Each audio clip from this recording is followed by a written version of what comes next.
एक पिता का त्याग। गांव के एक छोटे से घर में रमेश और उसका बेटा रोहन रहते थे।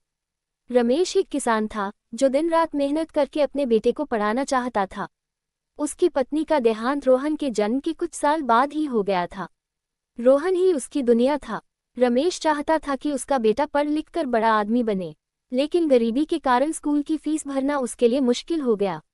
एक दिन स्कूल से रोहन की फीस भरने का नोटिस आया। रमेश के पास पैसे नहीं थे, लेकिन उसने हार नहीं मानी। उसने अपने बैलों को बेच दिया, जो खेती के लिए उसके सबसे बड़े सहायक थे। रोहन को पता नहीं था कि उसके पिता ने फीस भरने के लिए इतना बड़ा त्याग किया है। उसने मन लगाकर पढ़ाई की और कॉलेज में स्कॉलरशिप भी हासिल की। धीरे धीरे वह एक बड़ा इंजीनियर बन गया और शहर में नौकरी करने लगा। वक्त के साथ रोहन ने शहर में ही एक बड़ा घर बना लिया और रमेश को भी अपने पास बुला लिया। लेकिन रमेश वहां खुश नहीं था। वह गांव की सादगी और अपने खेतों को याद करता था। रोहन अक्सर अपने काम में इतना व्यस्त हो जाता कि वह अपने पिता को समय नहीं दे पाता। एक दिन रमेश बीमार हो गया। अस्पताल में उसने रोहन से कहा, बेटा, मैंने अपनी जिंदगी में एक ही सपना देखा था कि तू बड़ा आदमी बने।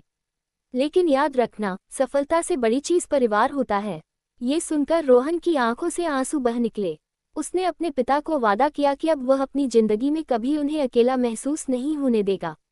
रोहन ने अपना काम गांव में ही शिफ्ट कर लिया और अपने पिता के साथ उनके पुराने खेतों को फिर से हरा भरा करने में जुट गया।